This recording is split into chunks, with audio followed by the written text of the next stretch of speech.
독도는 분쟁 지역이 아닙니다. 한국이 불법 정보하고 있을 뿐입니다. 2025년 7월 일본 방위백서에 실린 문장입니다. 일본 정부는 전 세계를 향해 이렇게 외쳤죠. 카메라 플래시가 터졌고 기자회견장은 술렁였습니다. 실제로 일본의 주장은 정교했습니다. 30cm 해상도 정찰위성 7기 운용, 2029년까지 10기 체제 완성 계획, 매년 500억 엔 이상의 위성 예산. 미 국무부 동아시아 담당관이었던 저 역시 같은 생각을 했죠. 일본의 위성 기술이 압도적이야. 여러분, 그런데 말입니다. 2025년 12월 2일 한국이 새로운 위성을 발사하자 일본 방위성 회의실이 얼어붙기 시작합니다. 그리고 불과 2주 만에 글로벌 우주 기술 평가가 완전히 뒤집혀버렸죠. 대체 무슨 일이 벌어진 겁니까? 지금부터 그 놀라운 반전의 순간들을 공개합니다. 그 전에 잠깐 좋아요와 구독 버튼을 꼭 눌러주시면 영상 제작에 아주 큰 힘이 됩니다. 그럼 바로 시작하겠습니다. 저는 마이클 톰슨입니다. 미 국무부에서 32년간 동아시아 정책을 담당했죠. 한국, 일본, 중국 사이의 미묘한 균형을 유지하는 것이 제 일이었습니다. 2025년 12월 6일 새벽이었습니다. 새벽 4시, 제 전화기가 울렸습니다.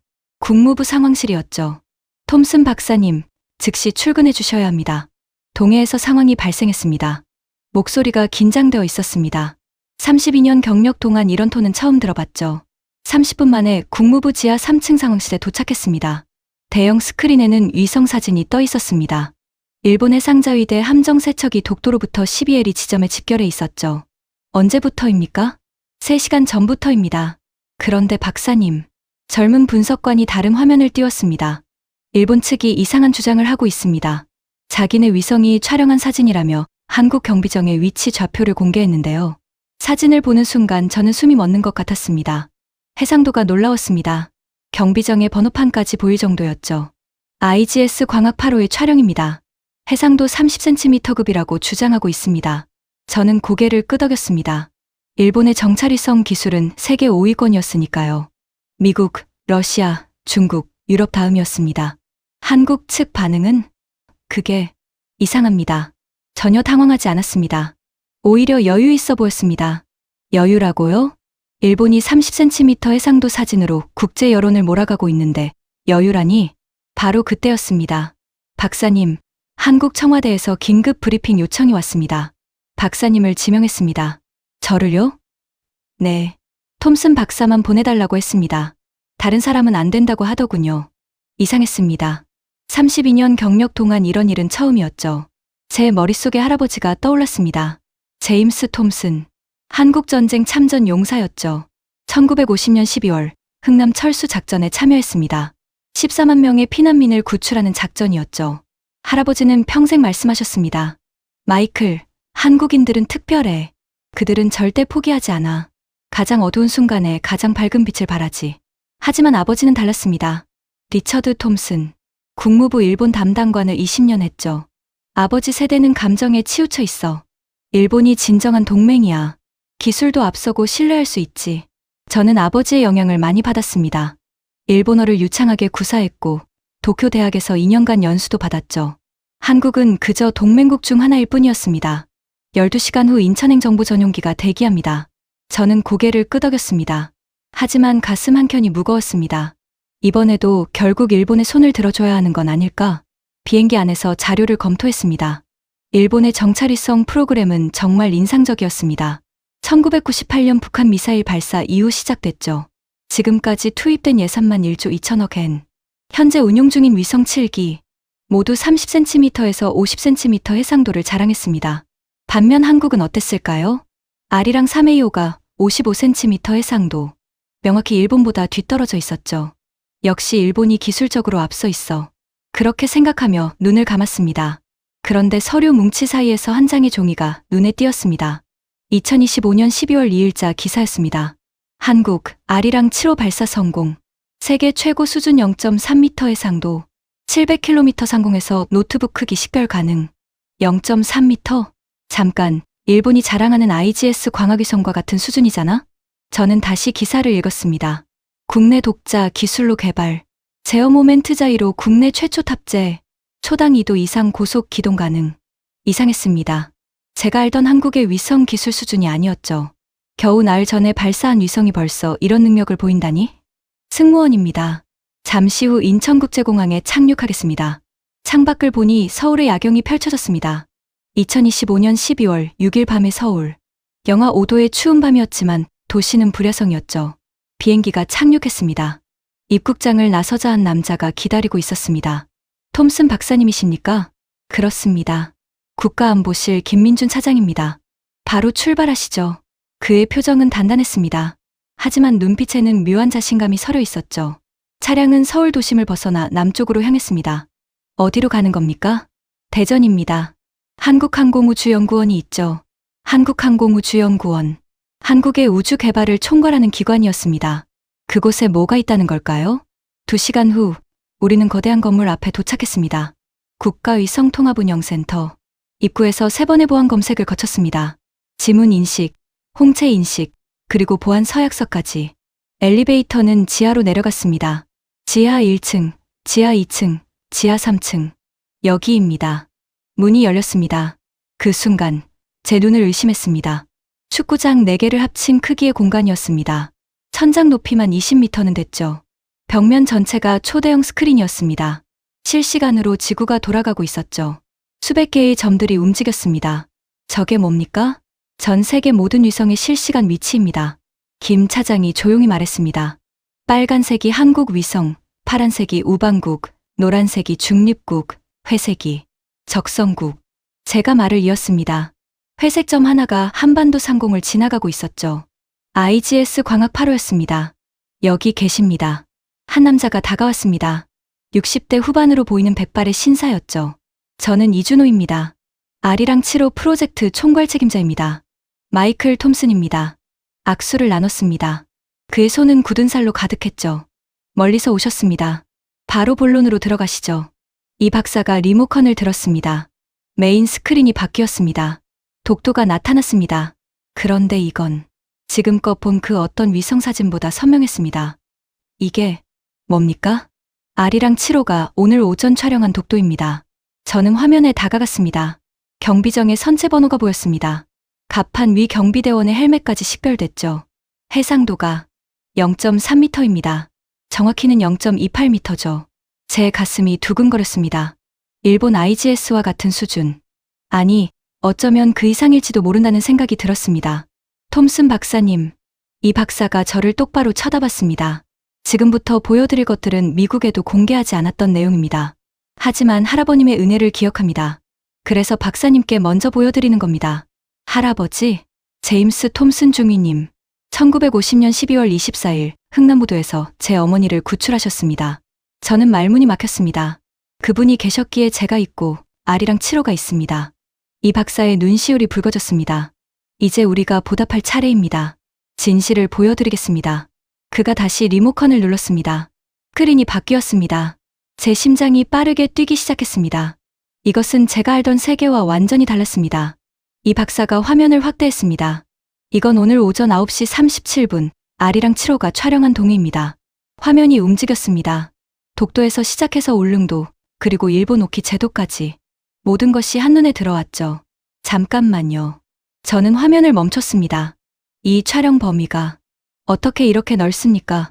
보통 고해상도 위성은 촬영폭이 좁은데 좋은 지적입니다. 이 박사가 미소를 지었습니다. 일반 광학위성은 해상도와 촬영폭이 반비례합니다. 해상도를 높이면 한 번에 찍을 수 있는 범위가 줄어들죠. 맞습니다. 그래서 일본 IGS도. 하지만 아리랑 7호는 다릅니다. 그가 다른 버튼을 눌렀습니다. 화면에 위성의 3D 모델이 나타났습니다. 제어 모멘트 자이로입니다. CMG라고 부르죠. 들어본 적 있습니다. 국제우주정거장에서 쓰는. 정확합니다. 하지만 소형 위성에 탑재한 건 한국이 최초입니다. 위성 모델이 회전했습니다. 일반 위성은 방향을 바꾸는데 30초에서 1분이 걸립니다. 하지만 아리랑 7호는 초당 2도 이상이라고 읽었습니다. 정확히는 초당 2.5도입니다. 제 입이 벌어졌습니다. 그럼 한 지역을 촬영하고 바로 다음 지역으로 넘어갈 수 있다는. 10초면 25도를 돌립니다. 독도에서 울릉도까지 시간차 없이 연속 촬영이 가능하죠. 이건 완전히 다른 차원이었습니다. 일본이 자랑하는 IGS 시리즈는 한 지역을 찍으려면 다음 궤도까지 기다려야 했죠. 하지만 아리랑 7호는 실시간으로 여러 지역을 찍을 수 있다는 겁니까? 이게 전부가 아닙니다. 김 차장이 끼어들었습니다. 보여드리죠. 그가 다른 화면을 띄웠습니다. 같은 독도 사진이었습니다. 하지만 색깔이 달랐죠. 열화상 이미지였습니다. 적외선 센서입니다. 낮에는 광학 카메라, 밤에는 적외선. 24시간 감시가 가능합니다. 일본도 그 정도는. 해상도를 보십시오. 화면이 확대됐습니다. 경비정의 엔진 10가지 구분됐죠. 심지어 갑판 위 사람의 체온까지 보였습니다. 적외선 해상도가 1.2m입니다. 저는 아무 말도 할 수 없었습니다.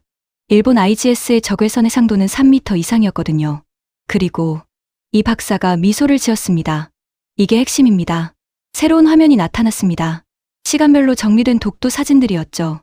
12월 2일 오후 3시, 12월 3일 오전 6시, 12월 3일 오후 12시, 12월 4일 오전 9시. 발사 직후부터 벌써 이렇게 많이 촬영했습니까? 하루에 12번입니다.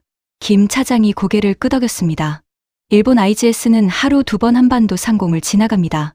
그들의 7기 위성을 모두 합쳐도 하루 14번이죠. 그렇습니다. 그게 정상입니다. 하지만 아리랑 7호는 혼자서 12번입니다. 제 머리가 복잡해졌습니다. 어떻게 한 개 위성이 12번이나 같은 지역을 찍습니까? 궤도 조정입니다. 이 박사가 설명했습니다. 아리랑 7호는 일반 위성보다 3배 많은 추진제를 탑재했습니다. 필요할 때마다 궤도를 미세 조정해서 같은 지역을 반복 촬영합니다. 하지만 그러면 위성 수명이 5년입니다. 충분합니다. 김 차장이 단호하게 말했습니다. 바로 그때였습니다.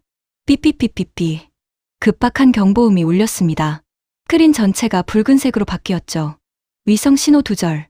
아리랑 7호 교신 불가. 김 차장의 얼굴이 창백해졌습니다. 무슨 일입니까? 제가 물었습니다. 12월 3일 오후 2시 17분부터 신호가 끊겼습니다. 젊은 엔지니어가 다급하게 보고했습니다. 지금까지 복구가 안 됐습니까? 4일째입니다. 모든 지상국에서 시도했지만 그의 목소리가 떨렸죠.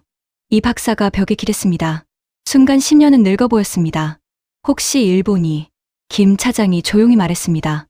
전파 교란입니까? 확실하지 않습니다. 하지만 타이밍이. 통제실 분위기가 얼어붙었습니다.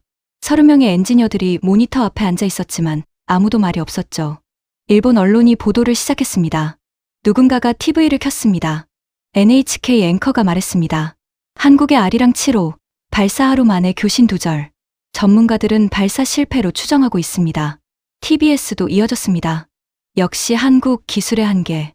30년 앞선 일본 IGS와 비교 불가. 제 가슴이 무거워졌습니다. 정말 실패한 걸까요? 이 박사가 천천히 고개를 들었습니다. 여러분. 그의 목소리는 떨렸지만 단단했습니다. 72시간 전 이 위성을 만들 때를 기억합니다. 187명의 엔지니어가 5년을 바쳤죠. 통제 시 조용해졌습니다. 송민수 박사는 딸 결혼식도 못 갔습니다. 발사 전날이었으니까요. 한 엔지니어가 고개를 숙였습니다. 김혜린 연구원은 어머니 장례식 다음 날 출근했습니다. 마지막 점검 때문에. 젊은 여성이 눈물을 닦았습니다. 우리는 포기하지 않습니다. 이 박사가 선언했습니다. 대한민국 엔지니어는 끝까지 싸웁니다. 네. 30명이 일제히 외쳤습니다. 분위기가 바뀌었습니다. 모든 주파수 재점검, 태양전지 각도 재계산, 궤도 데이터 전면 분석, 통제 시 다시 살아났습니다. 저는 그 모습을 보며 전율했습니다. 이것이 한국인이구나. 할아버지가 말씀하셨던. 12시간이 흘렀습니다. 밤 10시. 박사님. 한 엔지니어가 소리쳤습니다. 미약한 신호 포착. 남극 세종기지 안테나에서. 확인. 이 박사가 달려갔습니다. 신호 세기 17%. 증폭 가능합니다. 즉시 실행. 스크린에 숫자가 올라갔습니다. 17%, 23%, 31%. 위성 응답 신호 확인. 통제실이 환호성으로 폭발했습니다. 아리랑 7호, 정상 작동 중. 이 박사가 무릎을 꿇었습니다. 울고 있었습니다. 감사합니다. 감사합니다. 엔지니어들이 서로 껴안았습니다. 김 차장이 제게 다가왔습니다. 보셨습니까? 이것이 우리입니다. 저는 고개를 끄덕였습니다. 가슴이 뜨거웠습니다. 톰슨 박사님. 이 박사가 진지한 표정으로 다가왔습니다. 보여드릴 게 더 있습니다. 준비되셨습니까? 저는 고개를 끄덕였습니다. 그가 비밀번호를 입력했습니다. 12자리 숫자와 생체 인식까지. 새로운 방으로 들어갔습니다. 더 작은 공간이었지만 보안이 삼엄했죠. 이곳은 국방부 직할 분석실입니다. 화면에 새로운 지도가 나타났습니다. 동해 전체가 격자로 나뉘어 있었죠. 각 격자가 뭡니까? R이랑 7호의 촬영 구역입니다. 287개 구역으로 나눠져 있습니다. 화면이 움직였습니다. 각 구역마다 숫자가 표시됐죠. 이 숫자는 마지막 촬영 시각입니다. 가장 오래된 게 4시간 전입니다. 4시간. 일본은 12시간 주기였습니다. 한국은 4시간이었죠. 이제 진짜를 보여드리겠습니다. 이 박사가 독도 구역을 확대했습니다. 화면이 바뀌었습니다. 시간이 거꾸로 흘렀죠. 12월 7일, 12월 6일, 12월 5일. 이건 R이랑 7호가 촬영한 모든 독도 사진입니다. 12월 2일 발사 이후 5일간의 모든 촬영 기록이죠. 사진이 넘어갔습니다. 독도 주변의 모든 움직임이 기록돼 있었습니다. 한국 경비정, 일본 순시선, 어선, 심지어 개인 요트까지. 일본 해상자위대 함정입니다. 김 차장이 특정 사진을 클릭했습니다. 12월 5일 오전 11시 43분. 독도로부터 13.2L이 지점에 나타났습니다. 사진이 확대됐습니다. 함정의 종류까지 식별됐죠. 아부쿠마급, 호위함. 한 번 D-229점, 한 명은 지쿠마입니다. 이렇게 정확하게. 갑판 위 헬리콥터까지 보십시오. SH-60J입니다. 정말로 헬기의 기종까지 구분됐습니다. 이 함정은 12시간 동안 독도 주변을 배회했습니다. 하지만 13일이 밖으로 나가지 않았죠.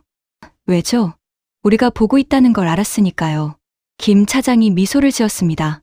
어떻게 알았습니까? 보여줬습니다. 그가 다른 기록을 열었습니다. 일본 방위성으로 발송된 문서였죠. 12월 5일 오전 11시 50분. R이랑 7호가 촬영한 D-229 사진을 첨부해서 보냈습니다. 직접 보냈단 말입니까? 정확한 좌표와 함께요. 7분 만에 그들은 물러났습니다. 저는 숨을 크게 들이마셨습니다. 이건 외교가 아니었습니다. 힘이었죠. 그리고 이것도 보십시오. 이 박사가 또 다른 파일을 열었습니다. 일본 오키 제도의 사진이었습니다. 이건 일본 본토입니까? 오키 제도. 일본이 독도 영유권을 주장하는 근거지입니다. 사진이 확대됐습니다. 섬의 건물들이 보였죠. 시마네현 정부 청사입니다. 매년 2월 22일 다케시마의 날 행사를 여는 곳이죠. 화면이 더 확대됐습니다. 건물 안까지 보였습니다. 창문으로 내부가. 그렇습니다. 회의실 테이블까지 보입니다. 이건 정찰 수준이 아니었습니다. 감시였죠. 일본이 이걸 알면 이미 압니다. 김 차장이 단호하게 말했습니다. 그래서 오늘까지 조용했습니다. 하지만 내일부터는 다를 겁니다. 저는 화면을 뚫어지게 봤습니다. 지금까지 제가 알던 한일 관계의 역학이 완전히 바뀐 겁니다. 톰슨 박사님, 이 박사가 제 어깨에 손을 얹었습니다. 우리는 70년을 기다렸습니다. 1905년부터 2025년까지 120년을 참았죠. 그의 목소리가 떨렸습니다. 할아버님 세대가 우리를 지켜줬습니다. 이제 우리가 우리 땅을 지킬 차례입니다. 저는 고개를 끄덕였습니다. 하지만 한편으로는 두려웠죠. 일본이 가만히 있을까요? 그들도 그냥 당하고만 있지 않을 텐데. 박사님이 걱정하시는 거 압니다. 김 차장이 제 생각을 읽은 듯 말했습니다. 일본의 반격이 시작될 겁니다. 아마 내일. 바로 그때였습니다. 삐삐삐삐. 경보음이 울렸습니다. 메인 스크린에 빨간 글씨가 떴죠. 긴급.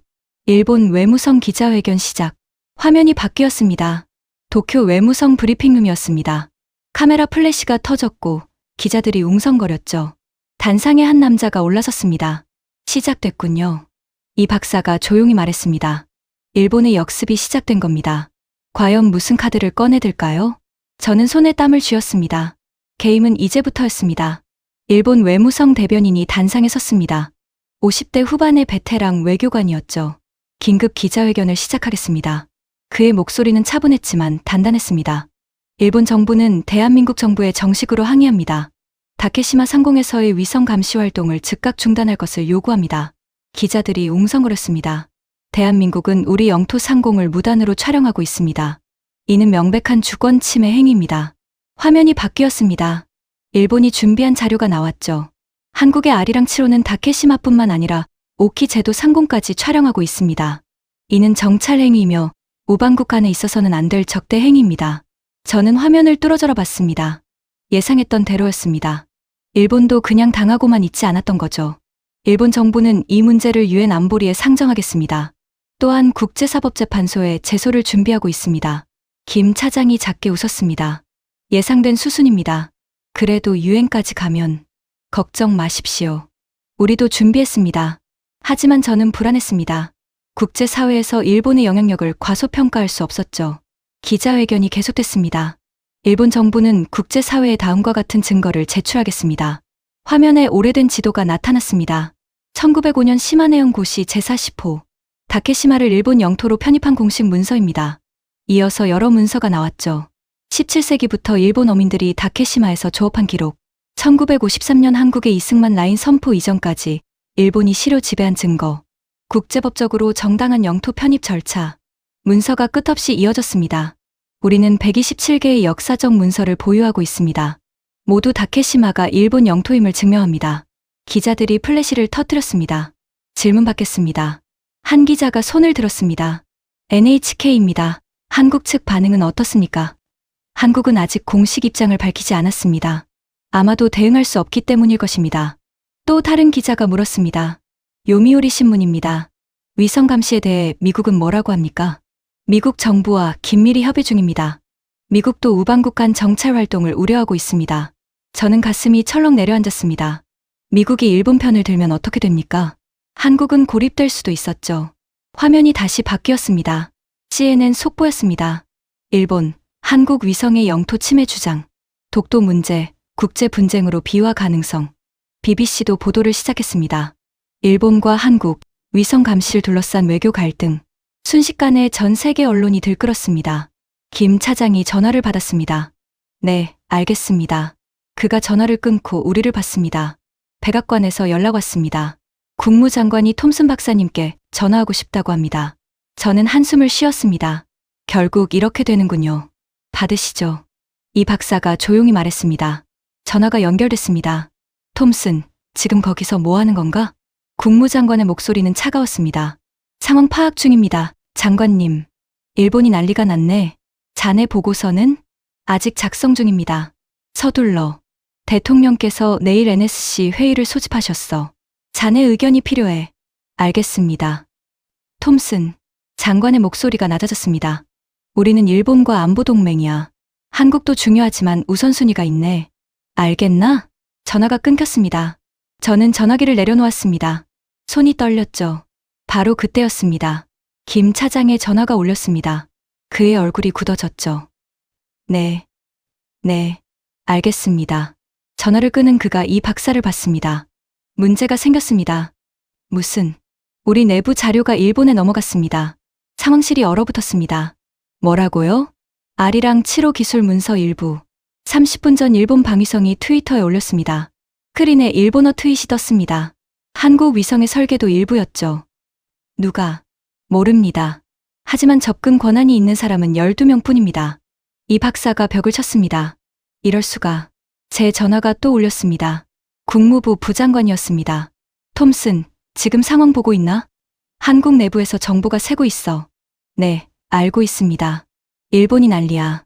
한국이 안보도 제대로 못 지킨다고 공격하고 있어. 이래서 어떻게 믿으라는 거야? 장관님, 조금만. 대통령께서 결정하셨네. 내일 정오까지 한국이 해명하지 못하면 미국은 일본 편을 들겠다고. 제 심장이 멎는 것 같았습니다. 스문의 시간입니다. 그 전에 범인을 찾고 상황을 수습하게. 전화가 끊겼습니다. 저는 이 박사를 봤습니다. 들으셨습니까? 네.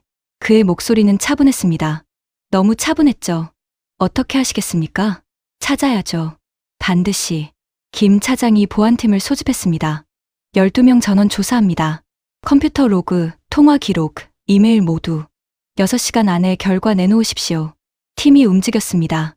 저는 창밖을 봤습니다. 대전의 밤이 깊어가고 있었죠.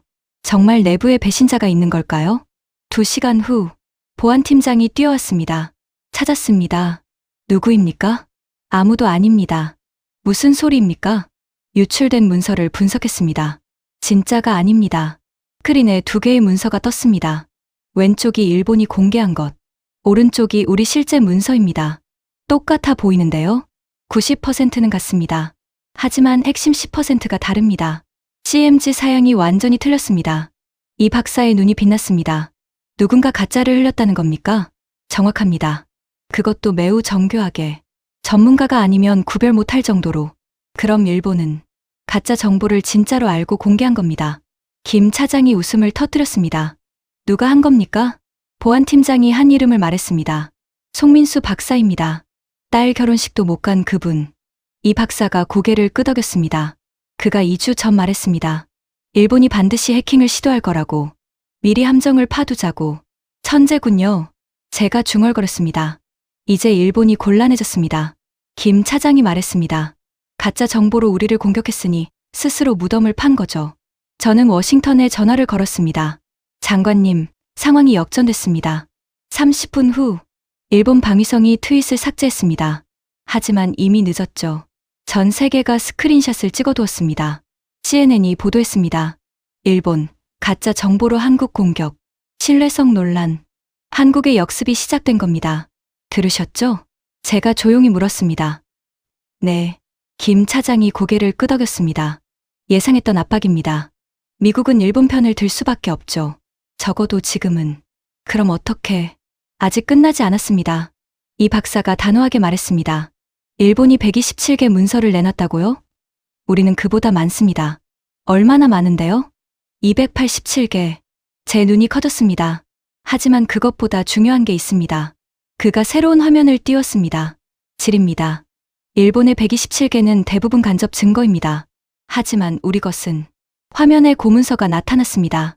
조선 왕조실록, 1454년 세종실록 지리지입니다. 글자가 확대됐죠. 부산, 무릉 이도재현 지동해 중 이도상거불원 풍일청명 측가만견. 이게 뭡니까? 우산도와 무릉도, 두 섬이 현해 정동쪽 바다 가운데 있다. 두 섬이 서로 거리가 멀지 않아 날씨가 맑으면 바라볼 수 있다.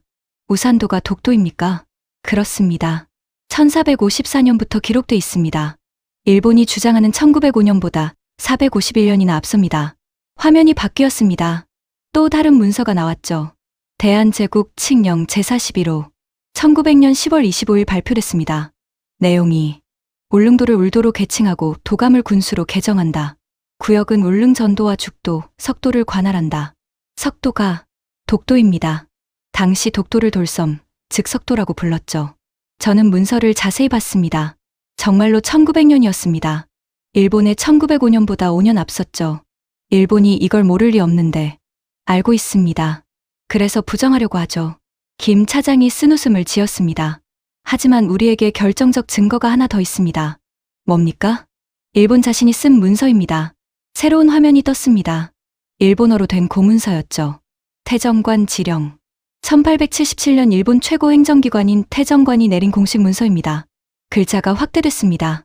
죽도 웨일도 지검 본방과 관계없음을 신득할 것. 해석하면 죽도 즉 울릉도와 그 외 하나의 섬, 즉 독도는 일본과 관계없으니 명심하라. 저는 숨을 멈췄습니다. 일본 정부가 스스로 독도는 일본 땅이 아니라고 인정한 겁니까? 1877년입니다. 일본 메이지 정부 시절이죠. 이보다 더 확실한 증거가 있습니까? 저는 아무 말도 할 수 없었습니다. 이건 완벽한 증거였습니다. 바로 그때였습니다. 삐삐삐삐. 또 다른 경보음이 울렸습니다. 무슨 일입니까? 일본이 추가 기자회견을 시작합니다. 화면이 바뀌었습니다. 이번엔 일본 방위 대신이 직접 나왔습니다. 이건 심상치 않은데요. 제가 중얼거렸습니다. 장관급이 직접 나온다는 건 뭔가 큰 카드를 준비했다는 뜻이었죠. 일본 정부는 한국의 위성 도발에 대응하기 위해 긴급 조치를 발표합니다. 카메라 플래시가 터졌습니다. 첫째, 다케시마 주변 해역의 해상자위대, 상시 순찰을 강화합니다. 둘째, 미국, 호주와 함께 인도태평양 위성 감시 네트워크를 구축합니다. 세 번째가 결정타였습니다. 미국과 호주를 끌어들이는 겁니다. 셋째, 방위 대신이 잠시 멈췄습니다. 유엔 안보리 긴급 소집을 요청했습니다. 한국의 위성 감시 활동을 의제로 상정하겠습니다. 저는 이 박사를 봤습니다. 유엔까지 가면 괜찮습니다. 그가 차분하게 말했습니다. 우리도 준비했습니다. 오히려 국제 무대에서 진실을 밝힐 기회죠. 하지만 저는 확신할 수 없었습니다. 국제 정치는 진실만으로 움직이지 않았으니까요. 힘의 논리가 작동하는 곳이었죠. 과연 한국이 일본과 정면 승부에서 이길 수 있을까요? 저는 할아버지를 떠올렸습니다. 마이클, 진실은 언제나 승리해. 다만 시간이 걸릴 뿐이야. 할아버지는 믿으셨죠. 하지만 아버지는 달랐습니다. 세상은 힘으로 움직여. 진실은 힘이 있을 때만 의미가 있지. 저는 어느 쪽을 믿어야 할까요? 화면 속 일본 방위 대신이 마지막 말을 했습니다. 일본은 물러서지 않겠습니다. 다케시마는 우리의 영토입니다. 기자회견이 끝났습니다. 상황실이 조용해졌죠. 모두가 다음 수를 고민하고 있었습니다. 저는 창밖을 봤습니다. 대전의 밤하늘이 보였습니다. 저 위 어딘가에 아리랑 7호가 떠 있겠죠. 조용히, 묵묵히 자기 일을 하고 있을 겁니다. 과연 이 작은 위성이 거대한 파도를 이겨낼 수 있을까요? 톰슨 박사님, 김 차장이 시계를 봤습니다. 내일 오전 10시 한국 정부가 공식 입장을 발표합니다. 그때까지 좀 쉬십시오. 저는 고개를 끄덕였습니다. 하지만 잠이 올 것 같지 않았죠. 내일이면 모든 것이 결정될 겁니다. 폭풍은 이제 시작이었습니다. 2025년 12월 10일 오전. 일본의 공세는 멈추지 않았죠. CNN, BBC, 로이터, AP통신. 전 세계 언론이 독도 문제를 다뤘습니다. 한일 위성 전쟁, 동북아 긴장 고조, 독도 영유권 분쟁, 유엔 안보리 상정, 미국, 일본 입장 지지 시사. 저는 호텔방에서 뉴스를 봤습니다. 워싱턴에서 계속 전화가 왔죠. 톰슨, 보고서 언제 주나? 대통령이 기다리고 있네. 일본이 압박이 심해. 우리 입장 정리해야 해. 저는 키보드 앞에 앉았습니다. 하지만 한 글자도 쓸 수 없었죠. 제 머릿속에는 두 가지 목소리가 싸우고 있었습니다. 아버지의 목소리. 일본이 동맹이야. 기술도 앞서고 믿을 수 있어. 한국은 감정적이지. 할아버지의 목소리. 한국인들은 절대 거짓말하지 않아. 그들이 싸운다면 이유가 있는 거야. 바로 그때였습니다. 똑똑똑. 문을 두드리는 소리가 들렸죠. 톰슨 박사님, 저입니다. 김 차장이었습니다. 문을 열자 그가 서류 가방을 들고 서 있었습니다. 지금 청와대에서 긴급 브리핑이 있습니다. 30분 후 시작합니다. 무슨 내용입니까? 한국 정부의 공식 대응입니다.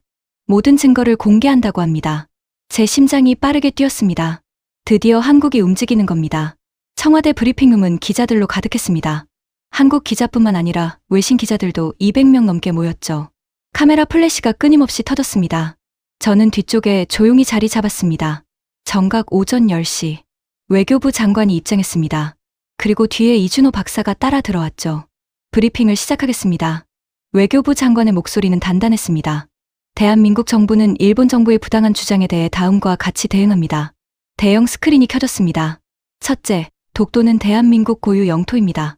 이는 역사적, 지리적, 국제법적으로 명백합니다. 화면에 고지도들이 나타났습니다. 1454년 세종실록 지리지, 1531년 팔도 총도, 1770년 동국문 원비고, 1808년 만기요람. 지도가 계속 나왔습니다. 총 287개의 역사적 문서가 있습니다. 모두 독도가 한국 영토임을 증명합니다. 기자들이 웅성거렸습니다. 287개. 일본의 127개보다 2배 이상 많았죠. 둘째, 일본 스스로 독도가 일본 땅이 아니라고 인정했습니다. 새로운 문서가 나왔습니다. 1877년 태정관 지령. 일본 최고 행정기관의 공식 문서입니다. 화면이 확대됐습니다. 일본어 원문과 한글 번역이 나란히 나왔죠. 죽도 웨일도는 본방과 관계없음을 신득할 것. 기자들 사이에서 놀라움의 탄성이 터졌습니다. 일본은 1877년에 이미 알고 있었습니다. 독도가 한국 땅이라는 것을. 셋째, 1900년 대한제국 칙령 제41호로 독도를 공식 편입했습니다. 일본의 1905년보다 5년 앞섭니다. 문서가 계속 나왔습니다. 넷째, 1945년 연합국 최고사령부 지령 SCAPIN 677호. 일본 영토에서 독도를 제외했습니다. 미군 문서가 화면에 떴죠. 이것은 미국 국립문서보관소에 보관된 원본입니다. 저는 숨을 죽였습니다. 미국 문서까지 나오다니. 다섯째, 외교부 장관이 잠시 멈췄습니다. 아리랑 7호가 촬영한 증거를 공개합니다. 이준호 박사가 일어섰습니다. 12월 2일부터 오늘까지 아리랑 7호는 독도 주변을 97번 촬영했습니다. 화면이 바뀌었습니다. 독도의 모든 각도에서 찍은 사진들이 나왔죠. 동쪽에서 본 독도, 서쪽에서 본 독도, 남쪽에서 본 독도, 북쪽에서 본 독도, 그리고 확대된 사진들. 독도 경비대 숙소, 등대, 선착장, 헬기장, 모든 게 선명했습니다. 이것이 대한민국이 독도를 시료 지배하고 있다는 증거입니다. 그리고 결정타가 나왔습니다. 이것은 일본 해상자위대 함정입니다. 화면에 군함 사진이 나타났습니다. 12월 5일 오전 11시 43분. 독도로부터 13.2L이 지점에서 촬영했습니다. 함정이 확대됐습니다. 선체 번호, 함명, 심지어 갑판 위 승조원까지 보였죠. 아부쿠마급 호위함 D-229 지쿠마함입니다. 일본은 12시간 동안 독도 주변을 배회했지만 영해 안으로 들어오지 못했습니다. 왜일까요? 이 박사가 물었습니다. 우리가 보고 있다는 걸 알았기 때문입니다. 기자들이 웅성거렸습니다. 아리랑 7호는 일본이 생각하는 것보다 훨씬 앞서 있습니다. 새로운 화면이 나왔습니다. 해상도 0.28m. 세계 최고 수준입니다. 하루 12번 촬영. 어떤 움직임도 놓치지 않습니다. 스문의 시간 감시. 낮에는 광학, 밤에는 적외선. 숫자들이 계속 나왔습니다. 기자들이 메모하기 바빴죠. 바로 그때였습니다. 브리핑룸 뒤쪽에서 한 남자가 일어섰습니다. 일본 요미우리 신문 기자였죠. 잠깐만요. 그의 목소리가 크게 울렸습니다. 저 문서들이 진짜라는 증거가 있습니까? 브리핑룸이 술렁울었습니다. 1877년 태정관 지령이 진짜라고 어떻게 확신합니까? 한국이 조작한 것 아닙니까? 카메라 플래시가 터졌습니다. 외교부 장관의 표정이 굳었습니다. 모든 문서는 국제 전문가들의 검증을 거쳤습니다. 그 전문가가 누구입니까? 한국 돈을 받은 사람들 아닙니까? 일본 기자가 계속 공격했습니다. 일본 국립공문서관에는 그런 문서가 없습니다. 한국이 만든 위조품입니다. 브리핑룸이 시끄러워졌습니다. 다른 기자들도 웅성거렸죠. 정말 진짜입니까? 검증이 제대로 된 겁니까? 저는 가슴이 철렁했습니다. 설마 정말 위조인가? 이 박사가 천천히 일어섰습니다. 그의 손이 떨리고 있었습니다. 기자님 말씀이 맞습니다. 브리핑룸이 조용해졌습니다. 일본 국립공문서관에는 없습니다. 일본 기자가 승리의 미소를 지었습니다. 하지만 이 박사가 리모컨을 눌렀습니다. 화면이 바뀌었습니다. 시마네현 자료실에 있습니다. 새로운 사진이 나타났습니다. 1877년 태정관 지령 원본. 시마네현이 2008년까지 보관하고 있었습니다. 화면이 확대됐습니다. 문서 보관 기록이 보였죠. 시마네현 직원 12명이 서명한 보관 대장입니다. 2008년 3월 15일까지 존재했다는 증거죠. 그럼 지금은 사라졌습니다. 누군가 빼돌렸습니다. 이 박사가 다음 화면을 띄웠습니다. 하지만 우리는 2007년에 촬영한 사진이 있습니다. 고해상도 사진이 나타났습니다. 문서의 모든 글자가 선명했죠. 한국 역사학자 김영수 교수가 시마네현 허가를 받고 촬영했습니다. 일본 측 입회하에 촬영한 사진입니다. 증거가 더 있습니다. 그가 또 다른 파일을 열었습니다. 시마네현 관계자의 증언입니다. 화면에 일본인 노인이 나타났습니다. 저는 30년간 시마네현 자료실에서 일했습니다. 태정관 지령을 제 손으로 만졌습니다. 노인이 떨리는 목소리로 말했습니다. 2008년 3월, 어느 날 갑자기 사라졌습니다. 누가 가져갔는지 모릅니다. 하지만 분명히 존재했습니다. 브리핑룸이 숨죽였습니다. 한국이 진실을 말하고 있습니다. 저는 일본인이지만 증언합니다. 노인이 90도로 허리를 숙였습니다. 일본 기자가 자리에 주저앉았습니다. 다른 기자들이 박수를 쳤습니다. 저는 가슴이 뜨거워졌습니다. 진실을 말하는 일본인. 용기 있는 증언. 외교부 장관이 다시 일어섰습니다. 이것이 우리가 준비한 것입니다. 진실은 숨길 수 없습니다. 박수가 더 커졌습니다. 저는 그 순간 깨달았습니다. 이것은 한국 대 일본이 아니었습니다. 진실 대 거짓이었죠. 그리고 진실편에는 국적이 없었습니다. 마지막으로 외교부 장관이 다시 일어섰습니다. 우리는 이 모든 증거를 유엔에 제출하겠습니다. 국제사법재판소에서도 당당히 맞설 준비가 되어 있습니다. 질문 받겠습니다. CNN 기자가 손을 들었습니다. 일본이 미국의 지지를 받고 있는데 한국의 입장은? 미국은 진실을 중시하는 나라입니다. 증거를 보면 판단할 것입니다. BBC 기자가 물었습니다. 아리랑 7호의 정확한 성능을 공개할 수 있습니까? 이준호 박사가 미소를 지었습니다. 일부만 공개했습니다. 전부 공개하면 일본이 더 놀랄 겁니다. 기자들이 웃음을 터뜨렸죠. 브리핑이 끝났습니다. 저는 자리에서 일어날 수 없었습니다. 뭔가 거대한 변화가 일어나고 있었죠. 바로 그때였습니다. 제 전화기가 울렸습니다. 워싱턴 국무부였죠. 톰슨, 지금 브리핑 봤나? 네, 장관님. 일본이 난리가 났네. 긴급 NSC 회의가 소집됐어. 자네 의견이 필요해. 한국 증거가 진짜인가? 저는 잠시 망설였습니다. 그리고 대답했죠. 진짜입니다. 제가 직접 확인했습니다. 확신하나? 네. 의심의 여지가 없습니다. 긴 침묵이 흘렀습니다. 알았네. 보고서 작성해서 보내게. 전화가 끊겼습니다. 저는 전화기를 내려놓았습니다. 손이 떨렸죠. 하지만 이번에는 두려움이 아니었습니다. 확신이었습니다. 할아버지가 오르셨습니다. 진실은 언제나 이깁니다. 그날 밤, 전 세계 언론이 돌아섰습니다. 한국 287개 역사 문서 공개, 일본 자신의 문서가 독도는 한국 땅 증명, 아리랑 7호 세계 최고 수준 위성으로 확인. 여론이 바뀌기 시작했죠. 그리고 이틀 후, 더 놀라운 일이 일어났습니다. 일본 내부에서 균열이 생긴 겁니다. 2025년 12월 12일, 일본 교토대학 역사학과 교수 3명이 공동 성명을 발표했습니다. 독도는 역사적으로 한국 영토입니다. 일본 정부는 진실을 직시해야 합니다. 다음 날, 도쿄대학 국제법 교수 5명이 합류했죠. 국제법상으로도 한국의 주장이 타당합니다. 그리고 12월 14일, 결정적인 일이 벌어졌습니다. 일본 방위성 전 고위 관료가 기자회견을 열었습니다. 70대 노인이었죠. 저는 30년간 일본 방위성에서 일했습니다. IGS 위성 프로그램 초기 책임자였습니다. 그의 목소리가 떨렸습니다. 고백하겠습니다. 우리는 알고 있었습니다. 독도가 한국 땅이라는 것을. 카메라 플래시가 터졌습니다. 1998년 위성 프로그램을 시작할 때 모든 역사 자료를 검토했습니다. 결론은 명백했습니다. 한국이 옳았습니다. 하지만 정치적 이유로 침묵했습니다. 저는 평생 그것을 후회하며 살았습니다. 노인이 눈물을 흘렸습니다. 이제 한국의 아리랑 7호를 봤습니다.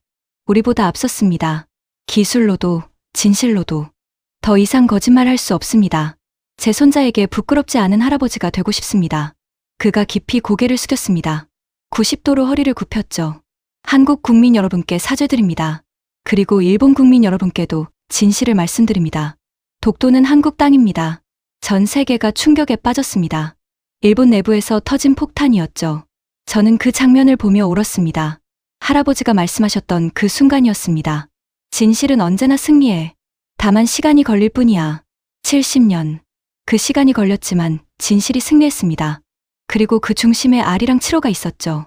조용히, 묵묵히 진실을 지켜온 작은 위성. 이제 세상이 바뀔 차례였습니다. 일본 도쿄, 2025년 12월 14일 밤. 시민 10만 명이 국회의사당 앞에 모였습니다. 진실을 밝혀라. 정부는 사과하라. 독도는 한국 땅이다. 일본 역사상 처음 있는 일이었죠. 자국 정부의 영토 주장에 반대하는 시위였습니다. NHK가 생중계했습니다. 시민들이 계속 모이고 있습니다. 현재 추산 인원 12만 명. 시위대는 조용했지만 단호했습니다. 촛불을 들고 침묵 시위를 했죠. 한 대학생이 마이크를 잡았습니다. 저는 도쿄대학 역사학과 3학년입니다. 우리 교수님들이 용기를 내셨습니다. 이제 우리 차례입니다. 박수가 터졌습니다. 진실을 외면하는 정부를 우리는 원하지 않습니다. 한국과 진정한 우정을 원합니다. 더 큰 박수가 울렸죠. 같은 시각 워싱턴. 백악관 상황실에서 NSC 회의가 열렸습니다. 대통령이 참석한 긴급 회의였죠. 상황 보고하시오. 국무장관이 일어섰습니다. 일본 국내 여론이 급변하고 있습니다. 정부 지지율이 37%로 급락했습니다. 한국은 국민 지지율 89%, 역대 최고치입니다. 대통령이 고개를 끄덕였습니다. 톰슨 박사의 보고서는 여기 있습니다. 국무장관이 파일을 건넸죠. 대통령이 읽기 시작했습니다. 5분 후, 한국이 옳다는 건가? 네, 각하. 증거가 명백합니다. 일본과의 관계는 단기적으로는 어려울 수 있습니다. 하지만 장기적으로는 진실에 기반한 관계가 더 튼튼합니다. 대통령이 창밖을 봤습니다. 아리랑 7호. 한국이 이런 걸 만들었단 말이지? 네, 각하. 우리 정보국도 놀랐습니다. 좋아. 대통령이 결정했습니다. 성명을 준비하시오. 미국은 사실에 기반한 입장을 취하겠소. 2시간 후, 백악관 브리핑룸. 대통령 대변인이 나왔습니다. 대통령 각하의 성명을 발표하겠습니다. 미국은 한일 양국의 우방입니다. 양국 모두 소중한 동맹국이죠. 하지만 미국은 진실을 중시합니다. 역사적 사실은 존중되어야 합니다. 미국 정부는 독도 문제에 대해 다음과 같은 입장을 밝힙니다. 기자들이 숨을 죽였습니다. 독도는 1952년 이래 한국이 시로 지배하고 있습니다. 이는 사실입니다. 미국은 양국이 역사적 증거를 바탕으로 평화롭게 대화하기를 희망합니다. 하지만 대변인이 잠시 멈췄습니다. 1877년 일본 태정관 지령을 포함한 역사 자료들은 주목할 만합니다. 이것은 사실상 한국 손을 들어준 것이었습니다. 전 세계 언론이 속보를 터뜨렸죠. 미국, 독도 문제에서 한국 지지 시사, 백악관, 일본 역사 자료 신뢰성 의문 제기. 같은 날, UN 본부 뉴욕, 안전보장이사회가 열렸습니다. 일본이 요청한 긴급 회의였죠. 하지만 분위기는 일본이 예상한 것과 달랐습니다. 한국 대표가 발언했습니다. 287개의 역사 문서를 제출합니다. 모두 검증 가능합니다. 거대한 상자가 들어왔죠. 이것은 복사본입니다. 원본은 국제 역사학자들의 검증을 거쳤습니다. 프랑스 대표가 손을 들었습니다. 우리 루브르 박물관 전문가들도 검증했습니다. 진본입니다. 영국 대표도 거들었습니다. 대영 박물관도 마찬가지입니다. 특히 1877년 일본 태정관 지령은 의심의 여지가 없습니다. 일본 대표가 침묵했습니다. 준비한 발언을 할 수 없었죠. 중국 대표가 발언했습니다. 중국은 역사 왜곡에 민감합니다. 일본의 주장은 받아들일 수 없습니다. 러시아 대표도 동의했습니다. 역사적 증거가 명백합니다. 표결이 시작됐습니다. 15개 이사국 중 한국 지지 12개국, 일본 지지 1개국, 기권 2개국, 압도적이었습니다. 의장이 선언했습니다. UN 안전보장이사회는 한국의 독도 실효 지배를 인정합니다. 역사적인 순간이었죠. 그날 밤, 일본 총리가 긴급 기자회견을 열었습니다. 얼굴이 창백했죠. 국민 여러분께 말씀드립니다. 그의 목소리가 떨렸습니다. 정부는 독도 문제에 대해 재검토하겠습니다. 기자들이 웅성거렸습니다. 역사학자들과 국제법 전문가들의 의견을 겸허히 듣겠습니다. 이것은 사실상 백기였죠. 한국 국민 여러분께 총리가 잠시 말을 멈췄습니다. 불편을 끼쳐드려 죄송합니다. 고개를 숙였습니다. 완전한 항복은 아니었지만 큰 변화였죠. 서울 광화문. 시민 30만 명이 모였습니다. 태극기와 촛불이 광장을 가득 채웠죠. 하지만 분위기는 차분했습니다. 한 시민이 마이크를 잡았습니다. 우리는 승리를 축하하러 온 게 아닙니다. 박수가 터졌습니다. 진실이 밝혀진 것을 기뻐하러 왔습니다. 더 큰 박수가 울렸죠. 일본 국민도 진실을 원한다는 것을 알게 됐습니다. 우리는 함께 나아갈 수 있습니다.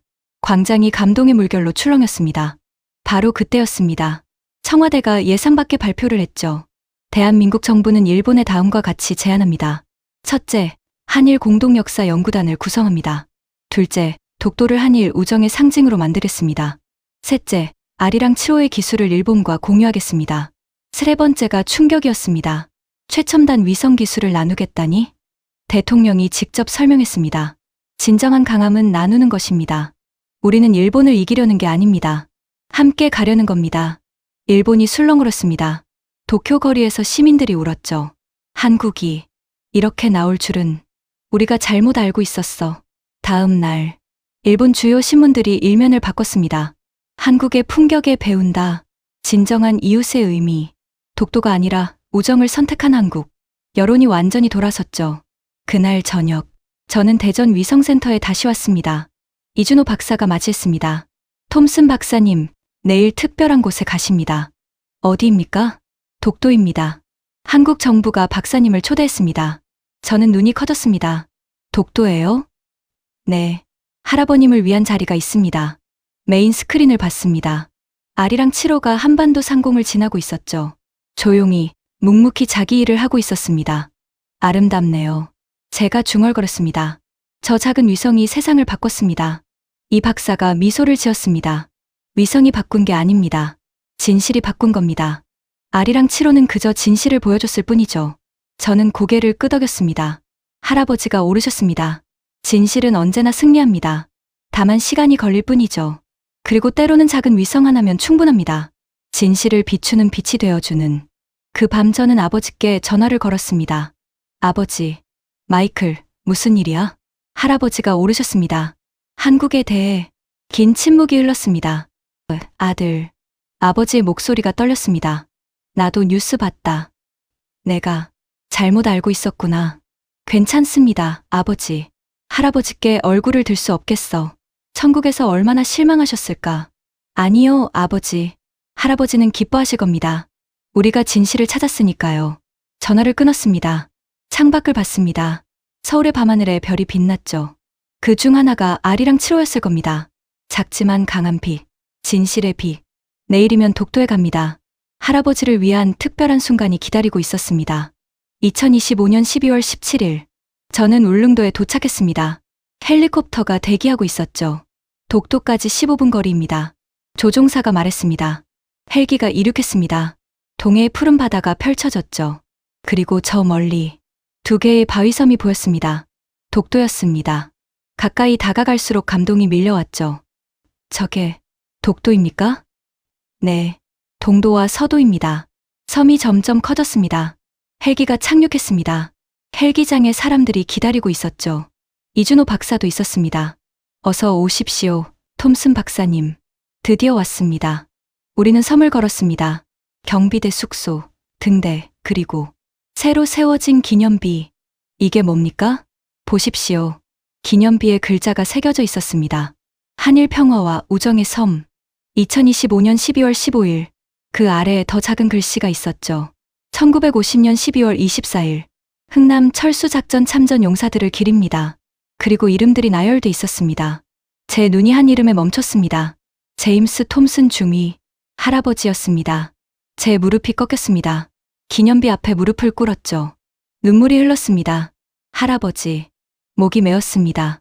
할아버지가 오르셨습니다. 한국인들은 절대 포기하지 않았습니다. 이 박사가 제 어깨에 손을 얹었습니다. 어머니가 75년을 기다렸습니다. 할아버님께 감사드릴 날을. 그가 무릎을 꿇었습니다. 저와 나란히 앉았죠. 이제 우리가 증명했습니다. 진실은 반드시 승리한다는 것을. 저는 고개를 끄덕였습니다. 두 사람이 조용히 앉아 있었습니다. 할아버지와 이 박사 어머니가 맺어준 인연. 그것이 75년 후 진실을 밝히는 계기가 됐죠. 해가 서쪽으로 기울었습니다. 독도의 일몰이었습니다. 아름답습니다. 제가 중얼거렸습니다. 저 위에 아리랑 7호가 있습니다. 이 박사가 하늘을 가리켰습니다. 지금쯤 우리를 찍고 있겠죠. 저는 하늘을 봤습니다. 보이지 않았지만 알 수 있었습니다. 700km 상공. 작은 위성이 조용히 일하고 있다는 것을. 톰슨 박사님. 이 박사가 봉투를 꺼냈습니다. 할아버님께 쓰는 편지입니다. 어머니가 75년간 쓰신 겁니다. 저는 봉투를 받았습니다. 떨리는 손으로 열었죠. 한글로 쓰여 있었습니다. 이 박사가 번역해줬습니다. 제임스 톰슨 중위님께 1950년 12월 24일 당신은 6살 소녀를 구했습니다. 그 소녀가 자라서 엔지니어가 됐습니다. 아들을 낳았고 그 아들이 위성을 만들었습니다. 당신의 손자가 진실을 믿어줬습니다. 75년이 걸렸지만 우리는 증명했습니다. 진실은 조용하지만 세대를 뚫고 흐른다는 것을. 반드시 승리한다는 것을. 감사합니다, 중위님. 천국에서 편히 쉬십시오. 편지가 끝났습니다. 저는 울었습니다. 하늘을 보며 말했습니다. 할아버지, 보고 계십니까? 할아버지가 구한 소녀가 세상을 바꿨습니다. 바람이 불었습니다. 마치 할아버지의 대답 같았죠. 그날 밤 서울로 돌아왔습니다. 호텔 창문으로 서울 야경이 보였습니다. 불빛이 가득한 도시. 전쟁의 폐허에서 일어선 나라. 아버지께 편지를 썼습니다. 아버지께. 저는 한국에서 진실을 배웠습니다. 할아버지가 오르셨습니다. 한국인들은 절대 포기하지 않습니다. 가장 어두운 순간에 가장 밝은 빛을 바랍니다. 아리랑 7호처럼 작지만 강한 빛, 진실의 빛. 저는 이제 압니다. 세상을 바꾸는 건 힘이 아니라 진실이라는 것을. 그리고 진실을 지키는 건 용기라는 것을. 사랑합니다, 아버지. 마이클 올림. 편지를 봉투에 넣었습니다. 창밖을 봤습니다. 밤하늘에 별이 빛났죠. 그 중 하나가 아리랑 7호일 겁니다. 조용히, 묵묵히 진실을 지키는 작은 위성. 2025년 12월 18일 오늘 유엔 본부에서 특별 성명이 발표됐습니다. 유엔은 독도를 한일 평화 협력의 상징으로 인정한다. 193개 회원국 중 187개국이 찬성했습니다. 역사적 순간이었죠. CNN이 보도했습니다.